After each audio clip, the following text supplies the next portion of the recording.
प्रभु जीशुख्रीष्टଙ୍କ पवित्र और बहुमूल्य नाम रे पुनर्बार आपण समस्त को स्वागत करे। प्रभु आपण समस्त को प्रचुर भाव आशीर्वाद करंतु। आसंतु आम माने आजिर प्रसंग निकट को जीवा। आजिर प्रसंगटी एही प्रकारटे, मु अन्य को क्षमा दे पारु नहीं, मु कौन करिबि। मु अन्य को क्षमा दे पारु नहीं, मु कौन करिबि। प्रिय माने आजी एही पृथ्वी रे एही प्रकार अनेक लोक अछंती जो माने कि अन्य को क्षमा दे पारु नहांती। निजर स्वामी को क्षमा दे पारु नहांती, निज स्त्री को क्षमा दे पारु नहांती, निज भाई को क्षमा दे पारु नहांती, निज सासू को क्षमा दे पारु नहांती। एही प्रकार अनेक लोक एही वर्तमान एही पृथ्वी पृष्ठरे अछंती।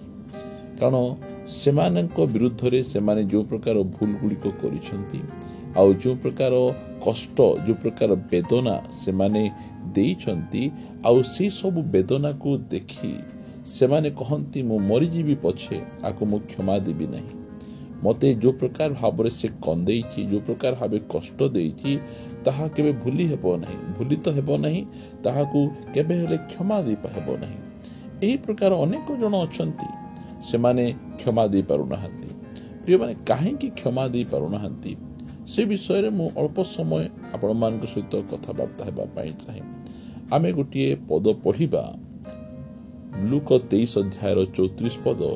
सेतेबेले यीशु कहिले, पिता एमान को क्षमा करो, कारण एमाने कौन करुअछंती ताहा जानती नहीं। प्रिय माने प्रभु यीशु ख्रीष्ट जो समय क्रूस उपरे से चढ़ीचंती, से तो निजे चढ़ी नहांती, क्रूस उपरे तांकु लोक माने चढ़ाइचंती। रोमियो सरकार चढ़ाइची, जिहुदी माने चढ़ाइचंती। प्रभु यीशु ख्रीष्ट कौन भूल करथिले? प्रभु यीशु ख्रीष्ट संपूर्ण भाव में निर्दोष थिले। तांकर कौन सी प्रकार भूल नथिला, कौन सी प्रकार पाप नथिला। सही प्रभु यीशु ख्रीष्ट क्रूस ऊपर से चढ़ीचंती, आउ तांको केही जणे मध्ये क्षमा मागु नहांती। सेठ जे के कहउचंती कि आमे भूल रे आपन को मारिलु, करड़ा प्रहार कलु, भूल रे छेप पकेलु, भूल रे दाढ़ी उपाड़लु, दया करी आमको क्षमा कर दियो। केही मागी नहांती, क्षमा मागी नहांती। मात्र प्रभु यीशु ख्रीष्ट निजे तांको से क्षमा देउछंती।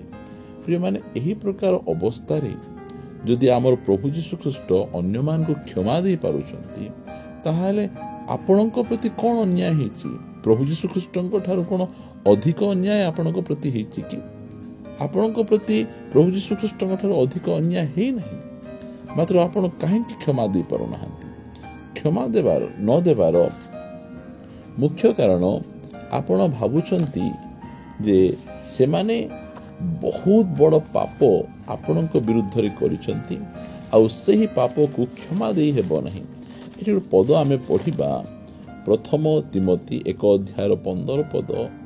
पाउल कहउचंती, पापी मान को परित्राण करिबा निमंते ख्रीष्ट यीशु जे जगत रे अवतीर्ण हेले, एही वाक्य विश्वास और सर्वत्र भावे ग्रहण योग्य, सेही पापी मानक मध्य मु प्रधान। पाउल से कौन सी जघन्य पाप करनते, ना व्यभिचार करछंती, ना चोरी करिसंती, ना कौन सी विषय करनाहांती। मात्र से जेते ख्रीष्टंकर निकटवर्ती होउछंती, जेते ख्रीष्टंकर पाखकु जाउछंती, सेते से निजर पाप को जानि पारुछंती। मु केते पापी, केते अयोग्य, मोर पाप गुड़िक केते बड़। से से कहउछंती पृथ्वी रे जेतिकी पापी माने अछंती, वर्तमान पृथ्वी रे 800 रु ऊर्ध्व कोटी लोक अछंती।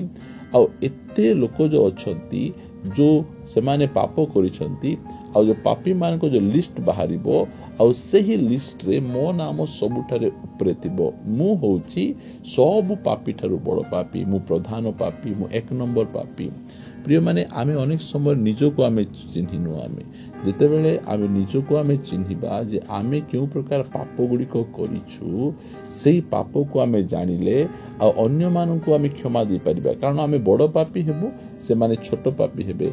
आज अनेक जन से निजको जानि नहांती, मु एते भूल करि नाही, मु एते पाप करि नाही, से माने बहुत भूल करछंती, बहुत पाप करछंती।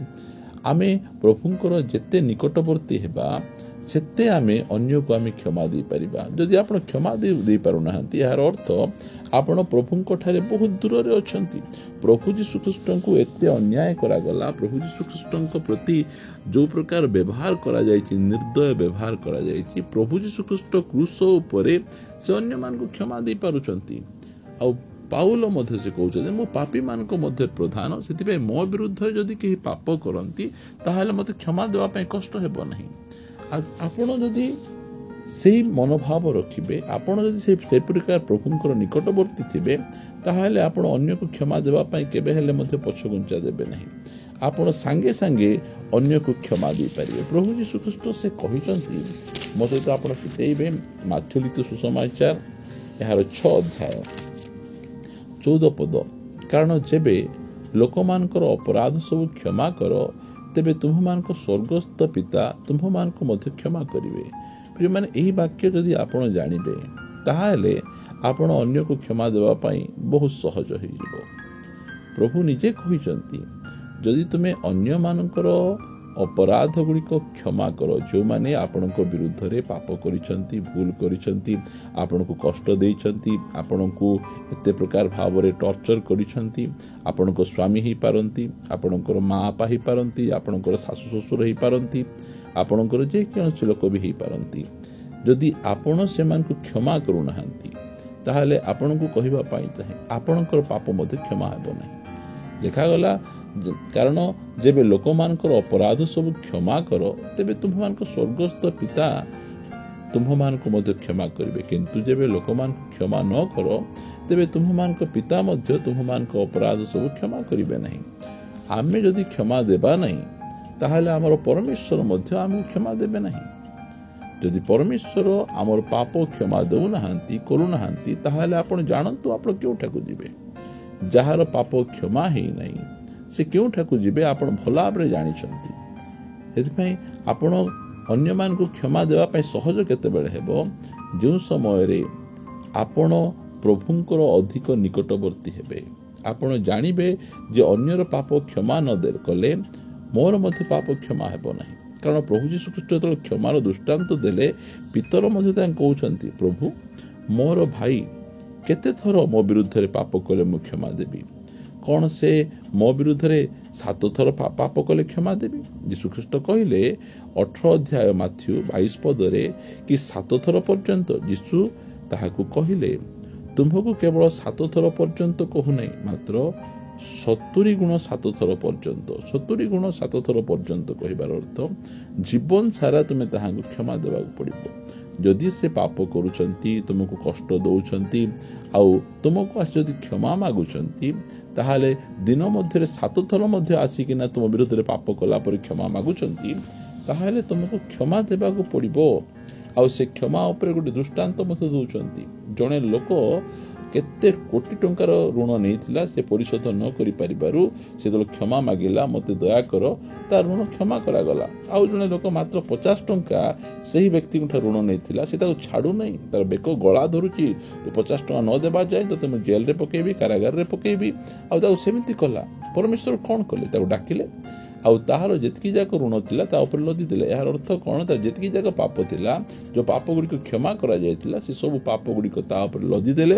କେବଳ ତାହା ନାହିଁ, 34 ପଦ ଲେଖାଗଲା ମାଥ୍ୟୁ 18:34, ଆଉ ତାହାର ପ୍ରଭୁ କ୍ରୁଦ୍ଧ ହୋଇ ସମସ୍ତ ଋଣ ପରିଶୋଧ ନ କରିବା ପର୍ଯ୍ୟନ୍ତ ତାହାକୁ ଯନ୍ତ୍ରଣା ଦେବା ଲୋକମାନଙ୍କ ହସ୍ତରେ ସମର୍ପଣ କଲେ। ଯେତେବେଳେ ଅନ୍ୟର ପାପକୁ, ଭୁଲକୁ, ଦୋଷକୁ, ଅପରାଧକୁ ଆମେ କ୍ଷମା କରୁନୁ, ସେତେବେଳେ ଦୁଷ୍ଟାତ୍ମା ଗୁଡ଼ିକ ଆମ ଜୀବନରେ ଆସି ଆମକୁ ଯନ୍ତ୍ରଣା ଦିଅନ୍ତି, ଆମକୁ କଷ୍ଟ ଦିଅନ୍ତି। ଆଜି ଅନେକ ଅଛନ୍ତି ଯେଉଁମାନଙ୍କ ମୁଣ୍ଡ ବଥା ଛାଡ଼ୁନାହିଁ, ଯେଉଁମାନଙ୍କର ଅଣ୍ଟା ବଥା ଛାଡ଼ୁନାହିଁ, ସେମାନଙ୍କର ଗୋଡ଼ ବଥା ଛାଡ଼ୁନାହିଁ, କିଛି ଘା ଅଛି ତାହା ଶୁଖୁନାହିଁ। କାହିଁକି ଏ ପ୍ରକାର ହେଉଛି? କାରଣ ସେମାନେ କାହାକୁ କ୍ଷମା ଦେଇନାହାନ୍ତି। ଯେତେବେଳେ ଆପଣ କାହାକୁ ଯଦି କ୍ଷମା ଦେବେ, ତାହେଲେ ଆପଣ ସାଙ୍ଗେ ସାଙ୍ଗେ ସୁସ୍ଥ ହୋଇଯିବେ।